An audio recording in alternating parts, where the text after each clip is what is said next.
بسم اللہ الرحمن الرحیم۔ السلام علیکم ورحمۃ اللہ وبرکاتہ۔ محترم ناظرین کرام، احادیث میں جو دعائیں صبح شام پڑھنے کے لیے وارد ہوئی ہیں، ان دعاؤں کا دنیا کے اندر کیا فائدہ ملتا ہے، اس کے متعلق سچا واقعہ آپ کی سماعتوں کے نظر ہے۔ ابن ابی دنیا نے اپنی کتاب الہواتف میں ابو اسمر العبدی سے بیان کیا ہے، ایک شخص رات کے وقت کوفہ میں نکلا، دور سے اسے ایک تخت نما چیز نظر آئی۔ وہ تجسس بھری نظروں سے دیکھتا ہوا اسی طرف چل دیا۔ جب وہ وہاں پہنچا تو دیکھا کہ تخت پر کوئی بیٹھا ہے اور اس کے ارد گرد کچھ ہیولے سے جمع ہیں۔ ایسا لگتا تھا کہ وہ شیاطین یا جنات ہیں۔ وہاں پہنچ کر وہ شخص ایک طرف چھپ گیا۔ تخت پر بیٹھنے والے ان کے سردار نے حاضرین سے کہا، میں عروہ بن مغیرہ پر کیسے قابو پا سکتا ہوں؟ ان میں سے ایک کہنے لگا، میں اس کام کی ذمہ داری لیتا ہوں۔ سردار کہنے لگا، یہ کام فی الفور ہونا چاہیے۔ چنانچہ وہ شتونگڑا اسی وقت مدینہ کی طرف روانہ ہو گیا۔ کافی دیر بعد وہ اکیلا ہی واپس آ گیا اور کہا، ہم عروہ بن مغیرہ کا کچھ نہیں بگاڑ سکتے۔ ان کا سردار پوچھنے لگا، آخر ایسی کون سی وجہ ہے کہ وہ ہم سب پر بھاری ہے؟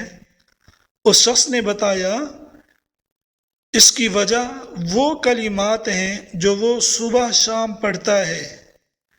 پھر یہ لوگ منتشر ہو گئے اور اپنے اپنے گھروں کو چل دیے۔ اوٹ میں چھپے ہوئے شخص کے دماغ میں یہ بات بیٹھ گئی۔ اس نے صبح ہوتے ہی ایک اونٹ خریدا اور اس پر سوار ہو کر مدینہ طیبہ میں عروہ بن مغیرہ کے پاس پہنچا۔ اسے یہ واقعہ بتایا اور پوچھا، آپ صبح شام کیا پڑھتے ہیں؟ عروہ بن مغیرہ نے بتایا، میں صبح شام یہ کلمات پڑھتا ہوں، اصبحت آمنت باللہ وحدہ وکفرت بالجبت والطاغوت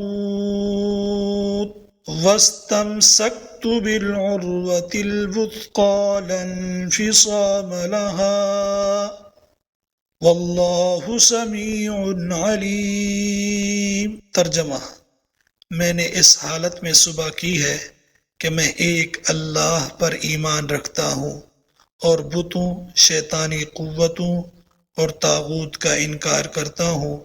میں نے اسلام کے اس مضبوط کڑے کو تھاما ہے جو کبھی نہیں ٹوٹ سکتا۔ اللہ تعالیٰ سننے والا، جاننے والا ہے۔ محترم ناظرین کرام، ہمیں بھی چاہیے کہ ہم یہ دعا یاد کریں اور صبح شام اپنی حفاظت کے لیے یہ دعا پڑھا کریں۔